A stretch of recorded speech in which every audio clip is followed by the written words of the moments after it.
Welcome to Books, Beauty, and Business, where we inspire, motivate, and encourage others through laughter, accountability, success stories, and most importantly, easy steps for achieving greatness. My name is Tawny Bro, and I'm so excited to have Colleen Quinn joining us today. Colleen grew up in Ohio before moving to Chicago to advance her career in IT and her background in accounting. However, her greatest passion was her love of travel, and this led her to quit her job in 2017 to travel the world solo with only a backpack and a camera. She spent over 2 years traveling the globe, experiencing different ways of life, culture, and purpose. Colleen lost all of her hair at age 22 from an autoimmune deficiency called alopecia. She has a huge positive presence in the alopecia community and has helped to mentor, inspire, and support others impacted by alopecia through her blog and social media presence. You can follow her blog on Bald Girl Big World. Thank you so much for listening today, and let's join Colleen.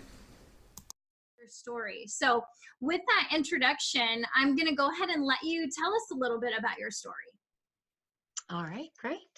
Thank you. My name is Colleen. I feel like the first thing everyone always notices about me is that I don't have hair, so I'll address that first. I have alopecia. It's an autoimmune deficiency. I'm perfectly healthy, which is incredible. I just aesthetically don't have hair. It all fell out about 8-9 years ago when I was 22 years old, and so that's why I don't have any hair. It's called alopecia.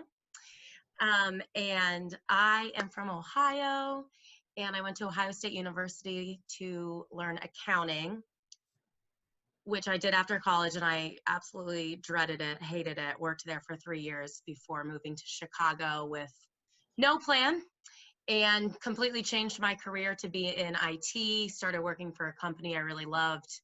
But I've always had this just passion in me to travel. Like, I've always wanted to travel, and 2 weeks of vacation wasn't cutting it for me anymore. So I quit my job, sold all my stuff, and I went and traveled around the world for a little bit over 2 years.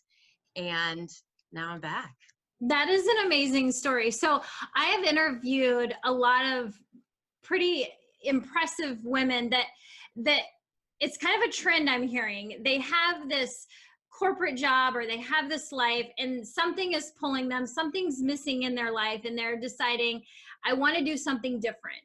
And sometimes it's, starting a different business. Sometimes it's changing careers completely. And Carmen, one of the girls I've interviewed in the past, she had a corporate job and she was like, I'm stopping this and I'm changing my entire life. Like, you kind of put the brakes on and just said, I'm going to stop my accounting career and working at this amazing company, and I'm just going to go and travel like for 2 years. Just like that was in your heart, I guess, just to do. And most people aren't brave enough to actually do that. Yeah, I do. I hear the term brave a lot. Like, a lot of people will use that term for me. And I think sometimes I'm a little hard on myself, and don't give myself enough credit, but it did take a lot. Like, looking back, like, it was something I really wanted to do. It was something out of the ordinary. And it was something that I got a lot of, what?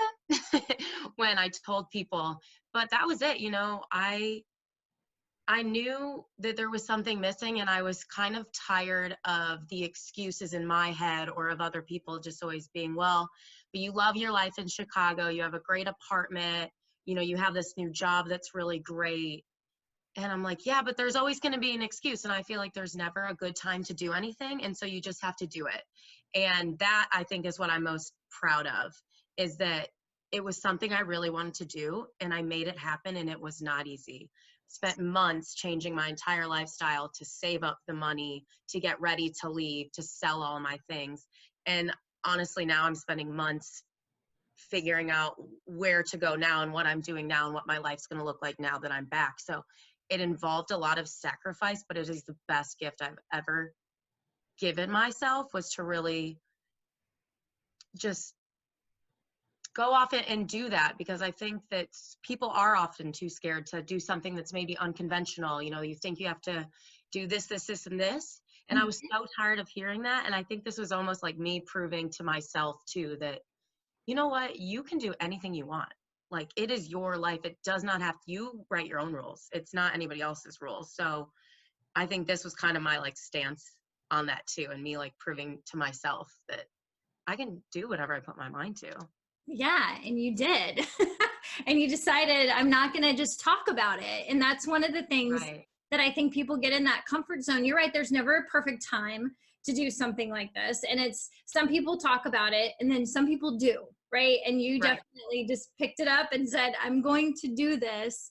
And then you did it. So you mentioned you did a lot of sacrificing for this dream of yours, and to build it to fruition, you had to do some sacrificing. So tell us a little bit about like how you found this love for travel and this, you know, the ideas that, you know, got you 2 years on the road.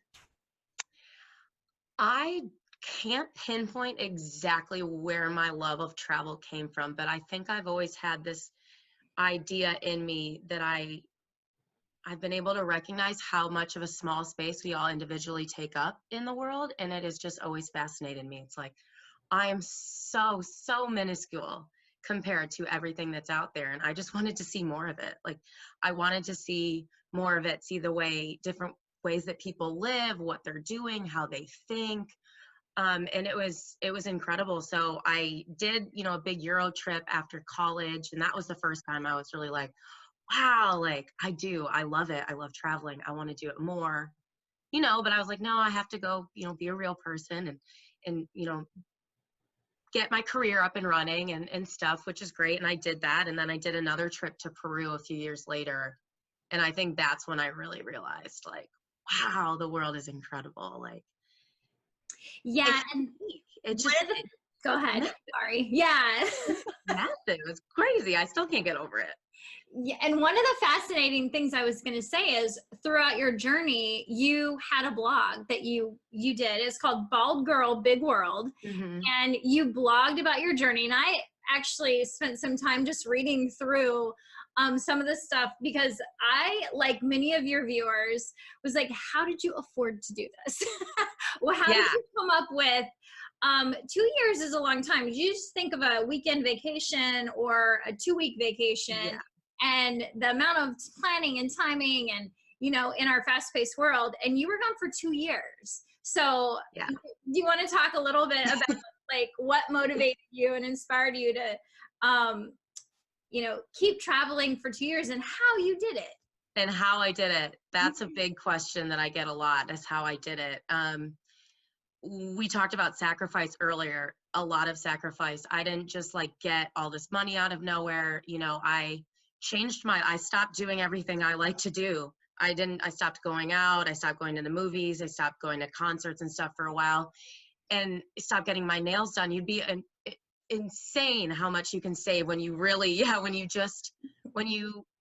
know, you make these sacrifices. And then while I was traveling, that's where a lot of the sacrifice came. It was not a vacation, it was my life. I just happened to be living in a different place, you know, every night or every few nights. And so a lot of people think, I spent a lot of time in the Caribbean. A lot of people from the States go to vacations in the Caribbean, and maybe it's a week vacation. It costs them a couple grand, a grand and a half, something like that. And yet I was in the Caribbean for months and spent less than most people would spend in a week. And it's simply because I just changed my idea of travel. You know, I was watching the same beautiful sunsets that everyone else was. I was seeing the same beautiful scenery. I was just staying at like a shack like 20 meters behind your fancy hotel, and I was eating street tacos instead of going to a restaurant, and I was buying the $2 beer from the gas station instead of buying one out. So I made a lot of sacrifices. I did everything cheap. I took buses. I basically bussed from Mexico to Argentina. So yeah, basically almost.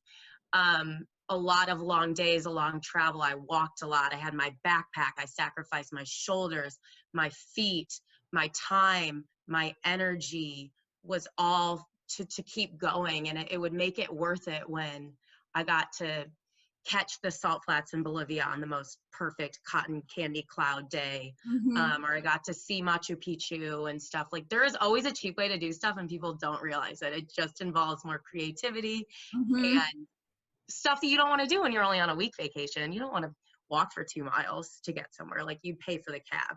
So Yeah. I just had a different mentality.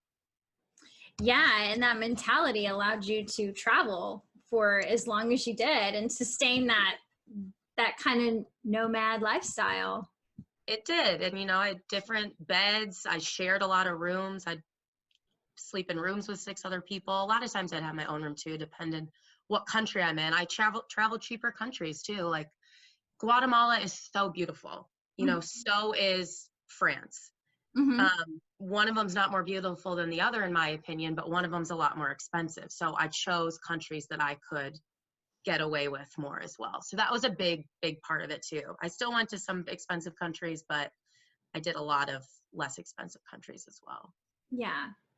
So, where do you really look for your inspiration and motivation? Because to keep traveling like that and to be on your own out there in the world, I know you met people along the way, and a traveler is never really alone, right? But Yeah. what kept you motivated and inspired you along the way? It was tough. Like, I think you'll look at a lot of my pictures, and a lot of my friends or family thought, like, she is just on the most, like, beautiful, having the time of her life every day for 2 years.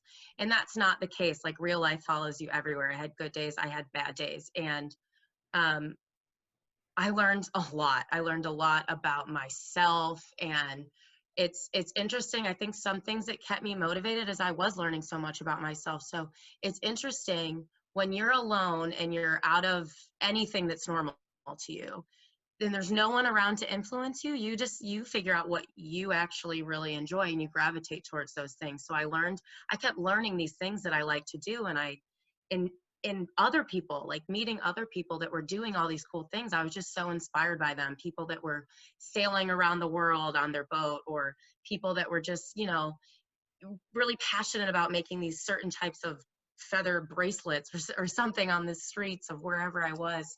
I met so many people that kind of inspired me. And just, the world's so beautiful and it's so different. Like, I just, like, wanted to see it all. That kept me going as well. But um, you know, when I was done, I decided I was done, and I came back. And that's okay too. I was ready to come back. But I think just learning so much about myself really inspired me, and some of the people I met along the way have really just allowed me to look at things in different ways that I maybe only saw one way before. Yeah, So there was just so much to learn. I just kept going. I completely understand that whole kind of losing yourself to find yourself. Sometimes in Yeah. our busy lifestyle, we get so not complacent, but we do the same things, or we're around different types of people and we kind of vibe with them and what they like. And sometimes you can lose yourself, especially as females in relationships. I think women do this a lot. And I think that stepping back, I mean, 2 years, a 2 year vacation may be extreme for some of us, but stepping back to remember who you are and what you actually appreciate and like in life, I think is so important. And that resonated with me when you said that you kind of remembered what you actually like to do, because you didn't have Yeah. anyone there swaying you to do something or experience something in a different way. It was all about you and your growth. Yeah, it was me and on my terms. And I felt like I needed that. I felt like I wasn't getting that, that I had lost some of that. So I think that was part of it. Um, but yeah, it was tough. It was really tough. And I learned a lot, and I did lose myself at times, and then I would crawl back out and stuff. And I think actually the last few years of my life, there's been a lot of that. It's a very large growth period for me. And Mm-hmm. I think sometimes I'll feel like I'm crazy in my head of oh my gosh, I just feel so lost, or I feel so this, or I'm so confused and stuff. But, I've kind of realized that that's okay. And that's just all part of it. Like, there's how you feel in this moment is not, it's going to change. Things always change. Things go up, they go down. And it's really just about learning as much as you can along the way. And another thing that actually kept me going was writing about the trip and Okay. stuff. Yeah. on that blog. So I'm historically a very private person. And I mean, if you read my blog or the stuff on there, you don't get that impression. I put a lot of personal things on there, Hmm. um, just a lot on there. And seeing the reactions from people that I did know, didn't know, people that I knew, just being like, hey, like I feel this way too, or could relate to that. I think that really kept me going too. And it wasn't necessarily about the travel. It was things I was feeling. I just happened to be traveling. And I think that was really special. And that really helped me to grow a lot. Like I would have never said those things or been able to open up like that. I think if I didn't put myself into a whole new experience, I didn't even know I liked to write. I would have told you I hated writing. And now I like can't stop. I Yeah. would never have known that. Never would I have known that about myself if I didn't ditch my entire life and try something new. And it's just that to me is so crazy. Like I, Well, I feel a book coming from these adventures. And people ask me that. I don't know. We'll see. but I think that's it's amazing outlet, and it's therapeutic really for a lot of people, just that journaling, but then sharing that with the world. I think making yourself vulnerable. I know a lot of people were following you and watching your adventures as you were having them. Do you want to talk a little bit? I know you are a a positive influence and presence in the alopecia community. Is that something, and you're also mentoring people, is that something you kind of incorporated um into what you were doing, or is that something you kind of do at home, or how does that, how does that relate to your Mhm. travels as well? It related a lot to my travels. I think I credit my alopecia or what it allowed me to discover about myself. I credit the alopecia to a lot of what I've done. I don't know if I would have had the courage to sit there and go off by myself for 2 years and travel the world if I hadn't learned the things that I've learned from having alopecia. I think it taught me a couple really good lessons. It um, taught me what's important, what is important, what isn't important. I had to learn that, my hair wasn't important. And I think when you're stripped of something that you are so often identified by as a woman, Hmm. I really had to find out who I truly was. Hmm. And it brought out this actual confidence in me, which is just, I think, how I coped with it. How I coped with alopecia is I talked about it a lot, Uh-huh. and I wanted to help and inspire others. And I think that kept me inspired and that kept me going. And I just learned that, to be less judgmental. I learned that it to be myself. Like I learned to be authentically Hmm. myself. That was the biggest thing I learned. And when you are yourself, like it's so freeing. Like the Hmm. moment I realized that I didn't have to be anyone else besides myself, it was like freedom.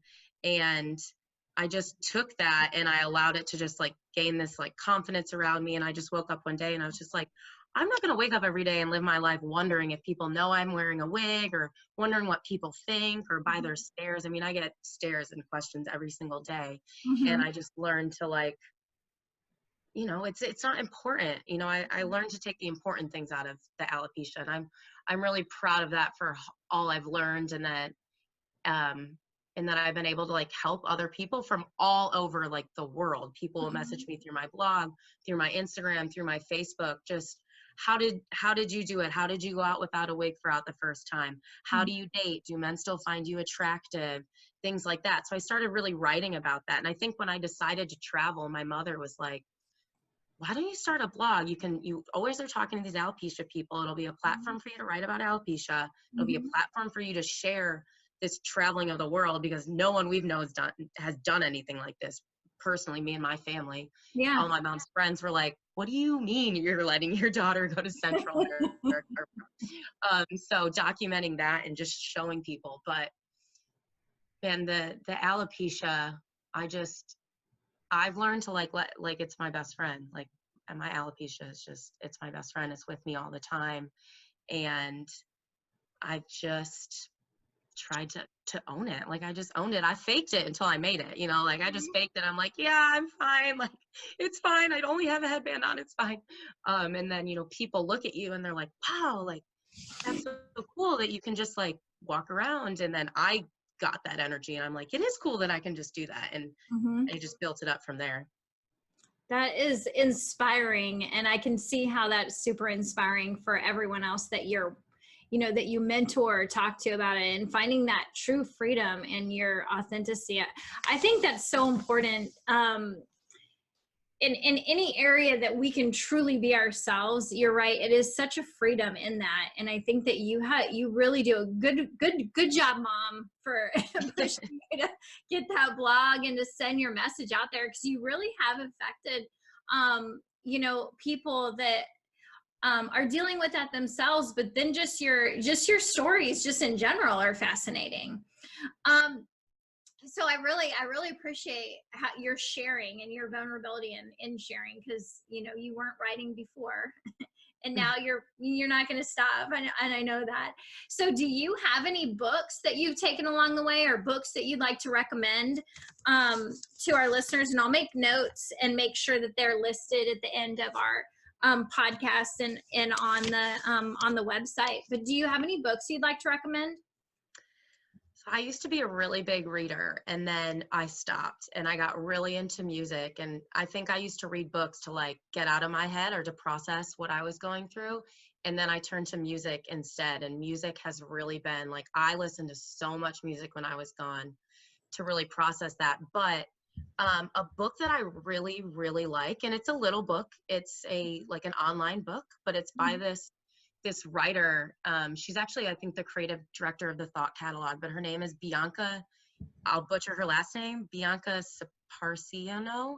I'll have to write it down for you. But she has this little ebook called The Strength in Our Scars. And I read it, and then I read it again, and then I read it again, because there's so much in it and I get something from it, different from it every time. But she writes, it's kind of poems, I suppose, but she writes so honestly about the beauty that arises from like the contrasts and hardships of life.